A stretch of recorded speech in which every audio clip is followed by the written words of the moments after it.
Hi, I'm Bybreen and welcome back to another episode of Soul Stirring Astrology, where I give you my textured take on the world of astrology. Well, Happy New Year! It's the 31st of December and a few more hours before we march into 2019, and wishing every single one of you a fantastic 2019, and thank you so much for supporting me on my journey as I bring astrology to the masses.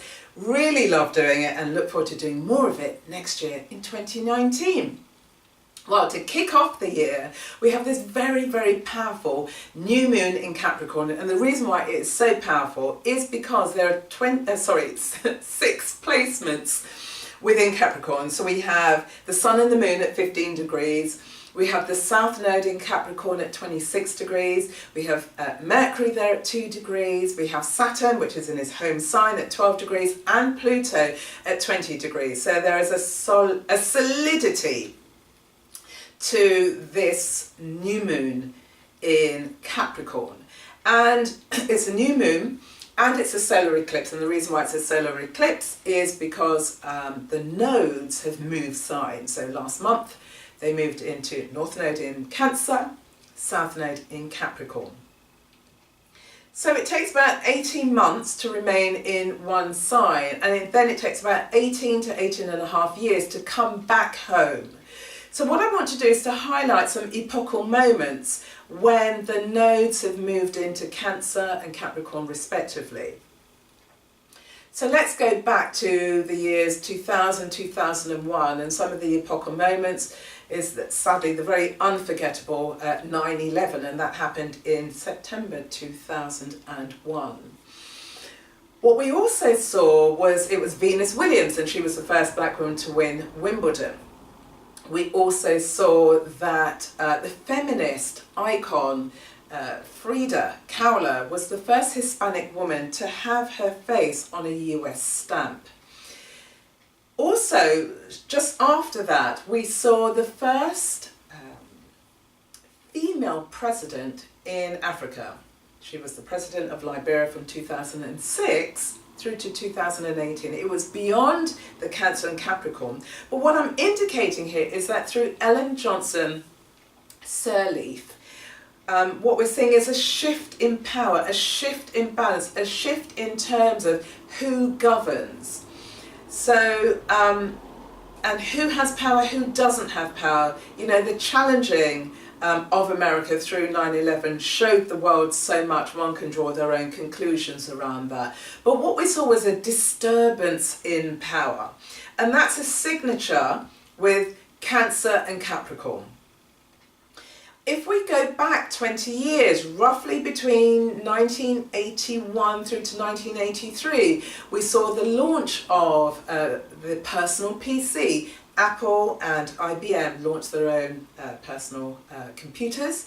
Also, there was a severe economic downturn in America. Again, the signature of the breakthrough of technology, other ways of doing things, waving goodbye to one world to open it up to another, and also this disturbance in resources. Now we've got Uranus about to go back into Taurus under the movement of the nodes in Cancer and Capricorn. So there could be this threat to the economy.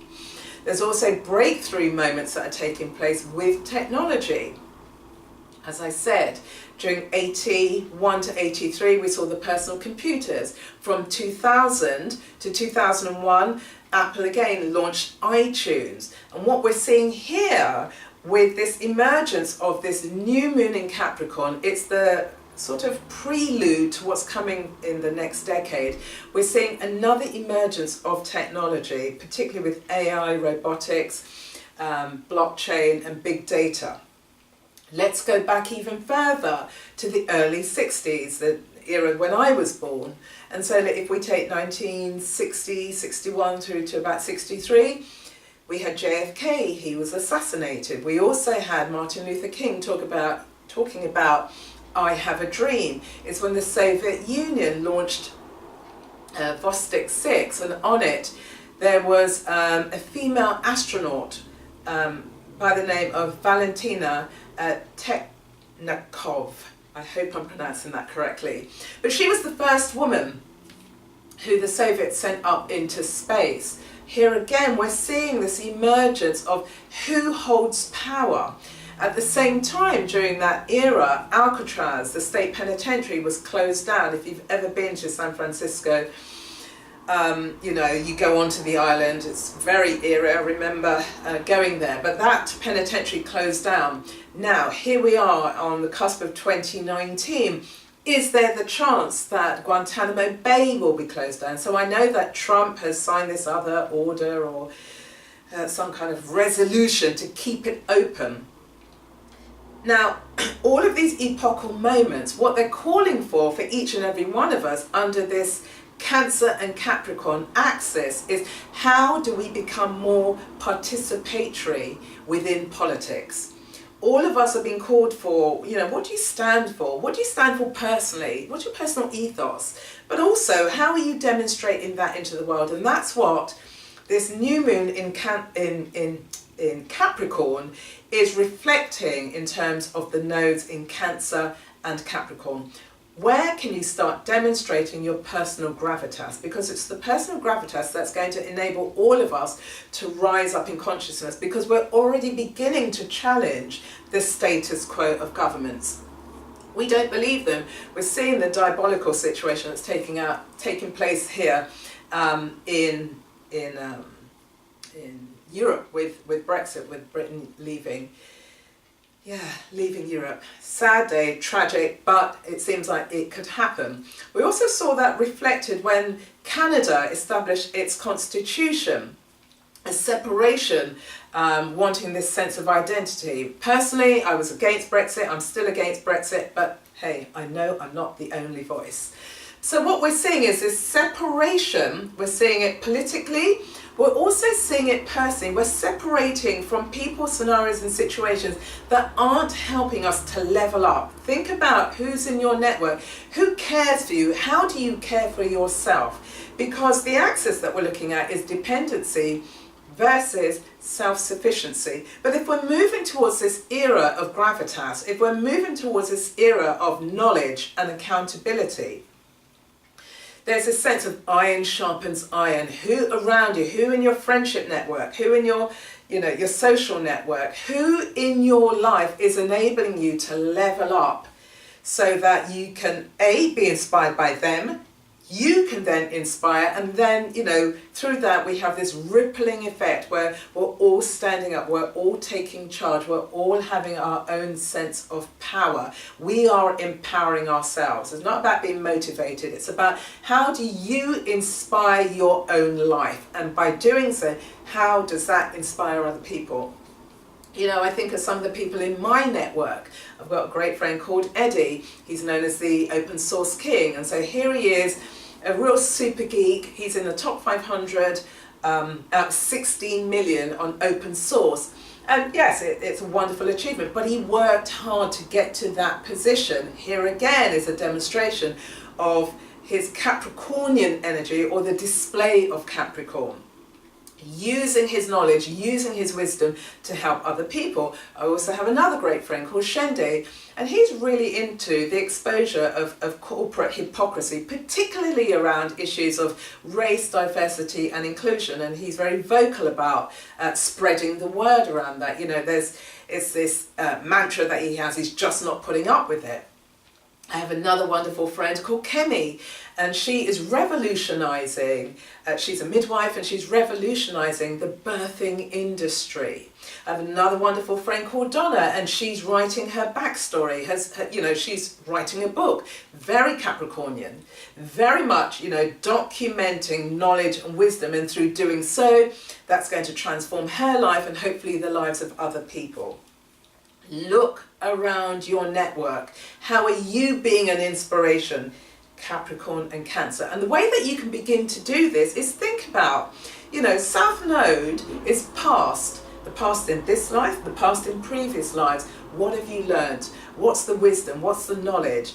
How have you grown? How have you become more accountable and more responsible? What are the nuggets that you can extract that helps facilitate your journey towards emotional power? Because that's what we're looking at, stabilizing, setting a foundation, but from an emotional perspective, so that you go out into the world confident and you're generating public warmth. That's what all of this is calling you towards. Very powerful, very transformational. How are you being the best orator of this concrete plan, this concrete idea? Are you writing a book like my friend Donna, documenting, learn lessons? How do you share that? Because we're in the era where people are looking for, quotes, how to. How did you do that? How could that be done? How can that be done? And then we're going to start moving back towards, you know, the memoir. And we're already beginning to see that. If you think of Michelle Obama and her book Becoming, you know, it is a personal memoir, but it's also how she took her own power. So we're seeing this sense of Cancer and Capricorn being played out personally and politically. What do you stand for? And you need to be clear about what you stand for, because when we move into the next decade, 2020 and beyond, we're going to have this lineup in about a year's time where we've got Jupiter, Saturn and Pluto all conjunct in Capricorn. And we're going to see this separation of powers. We're going to see the deconstruction of the hierarchy. Governments, institutions, a disbelief in what they stand for. They have to demonstrate even clearer to us what they stand for, because we're moving away from this era of dependency through to self-sufficiency. And in order to be self-sufficient, you must build your own foundation. So that's it. It's a powerful way to launch into 2019. It's going to set the tone for the whole year, because we move into the next decade where we're going to see another variation of all of these planets. There will be a new moon again in Capricorn next year. So what's happening this year, it's a precursor for what's coming from 2020. How do you reclaim? How do you identify? How do you build your power? Because every single one of us needs to put on our crown. And that brings me to the quote of the day. It's from William Shakespeare. And what he said is, "Uneasy lies the head that wears the crown." It's time for all of us to put on our crown and to wear it proudly, confidently. It will give you your own sense of gravitas, but also it will enable you to connect in a far more profound and genuine way. It's like I wear several hats. Two particular hats I wear is that of a geek. I'm retraining as a software engineer, and I'm also a tech translator, as well as being an astrologer. And so whenever I step out into the world and people say, you know, what are you into? And I present these two, for example, I can see they're literally looking at me as if I've grown 3 hairs, but I think I really don't care. I know where I'm at. I'm confident in who I am, my own identity. And this new moon in Cancer is calling on every single one of us, whatever that signature is, whatever that ding is, whatever that thing is that helps to distinguish you. And every single one of us has our own version of it. Now is the time for you to set your stall out and share it with the world. And so that's it, beautiful people. That's the launch into 2019. Please put your comments or questions in the comment box below. You know, I love to connect with you. Feel free to share this with anyone in your network, and you can like and subscribe to my channel. Wishing you a fantastic New Year's Eve celebration, wonderful things for 2019, and I will see you again on the next episode. Bye.